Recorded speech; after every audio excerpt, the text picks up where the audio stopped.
Graeme, you've had a week to work with the players now. How beneficial has that been, and what's the week been like?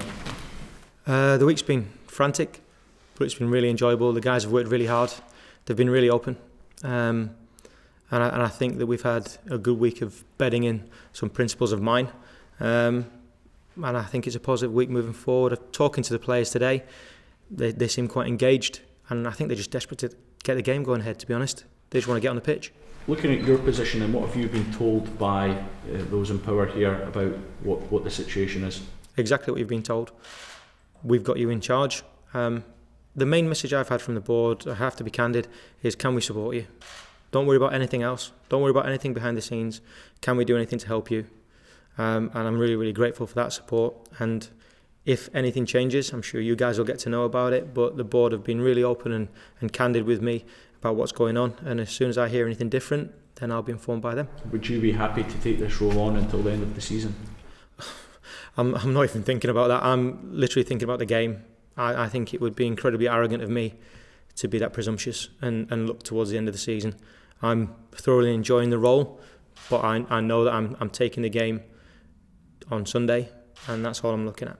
Do the club not have to have a strategy for every sort of possibility? They might have an interim, they might have a full-time, it might be you. Is that not something you have to consider at some point? If I start to consider all those myriad things, I'll lose focus on the game, and it wouldn't be fair on the players. You'll have to talk to the board about those issues. I'm purely here to make sure that those things aren't in the players' minds and they can go out and just be great on Sunday. Are you enjoying it? Yes, I am. It's different, it's challenging. I didn't anticipate this at all, but I think it would be daft not to enjoy it. I won't enjoy the games. I don't enjoy the games because I get incredibly frustrated kicking every ball, but I will enjoy the experience, and I will try and get the maximum growth personally from it, and I will really, really enjoy seeing the team go and perform. Graeme, so much the board has been supportive of you. Yep. Have they spoken to you since the Morton match on Sunday?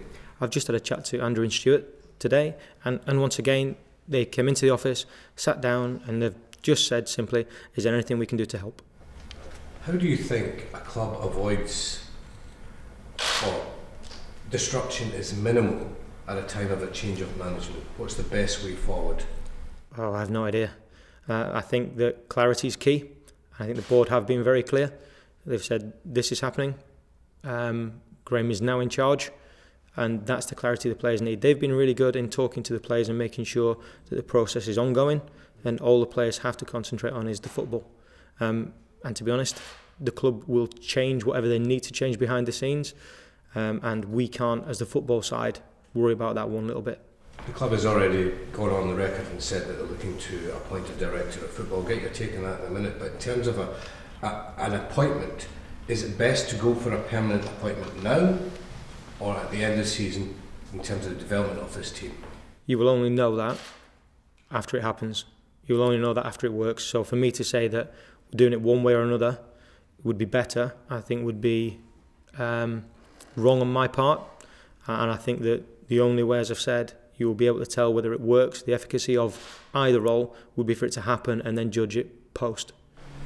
There was a director of football when you were at Reading. Director of football is going to come in here. What's your general take on the appointment of a director of football? The club structure, wherever you are, is just something that the employees have to fit around, and they have to get it. They have to make sure that they understand it, but it can't impact on anything other than making the players better on the pitch. So if there is a director of football in place, if there isn't a director of football in place, they have their role. It's up to the footballers and the football side to make sure that all impediments are removed so that the players can go and execute the game plan come game day. Ask Kenny there how much has changed since Mark left and you came on board. Presumably, as any coach, would you be implementing your new ideas? Will it be gradual rather than radical? It will be. It will be. There are very good players in the squad. The style of play that is in the team at the moment is very, very possession-based. It's all the things that we've done all the way through the academy. It's about dominating the ball. It's about making sure we get the ball back quickly. And the changes haven't come through style. The changes might have come in my personality. And that's mainly what I would say the difference is. I do things slightly different to the previous manager, and I can't try and be him. So I've said to the players, I'll try to make the disruption as minimal as possible, but this is me, and this is how I work. What does this mean for the individual members of the squad? Is there guys who have been perhaps not played so much this season that will now get a chance? It's a clean slate for everyone, essentially. When there is a change of manager at a football club, everyone should want to go out and say, I'm going to stake a claim to play. And all the players in the squad are in the same boat. You spoke there about your frustration and being on the sideline and finding it difficult to watch the games. There's so much at stake every game, you know, the importance of the club getting second place. Do you feel a pressure on you to deliver those performances, those results? I've just talked about that earlier. I think pressure comes and you feel pressure when you acknowledge the possibility of failure. What do you guys think failure is for me in my role? Because it's different towards a permanent manager. The only failure I can see for myself is not being impactful on the players and making sure that the players are clear. So if that's the case, I'm not looking 3-4 months down the line. I'm just looking at making sure that the players walk onto the football pitch clear of any negative thoughts, making sure they know that they're ready to go and to be excellent, and that's all. But there will be consequences for the club itself if they go to Dundee and lose at the weekend. Yep. I mean, in that sense, does that add the pressure to yourself and your position? No, it's just you have to deal with things. And I've said to the players, it's just about reactions. You have to deal with what happens, what occurs in the game, what occurs afterwards. There are consequences and people are held accountable. I'll be held accountable if we don't win. That's fine. I've been held accountable before, and that's just nature of the beast. If you don't want to be in this business, don't be in the business. In terms of not wanting the players to get distracted, how much of that then becomes a conscious effort on your part to have to talk to them and explain things to them, or do you almost not mention it and carry on business as normal? How do you find that balance? In what way? I'm trying to make sure they don't get distracted by the uncertainty or the change of manager. All I try to make sure is that when they walk onto the football pitch on a training session, they've got clear outcomes and goals, and they work towards those goals. And if they've got any thoughts in their head that are swirling around and are contrary towards those goals, we need to make sure that we deal with them as individuals. Some people like a quiet chat, some people like to be left alone. I'm still learning that about them at the moment. I know the 20 squad very well, so I know what triggers they have. The first team, I'm still learning that. I was going to say, a lot of fans noticed pointing out the use of two strikers together at one point at the weekend, something that perhaps we didn't see so often under Mark. Is that a particular route that you like to go down? It was purely, and I said to the players, the way I see football is about purpose. The purpose of playing two was to make sure that we actually had forward runners and we got the ball into a forward area. And I thought we were threatening. Some of the structural things behind weren't right, but I think that's to be expected.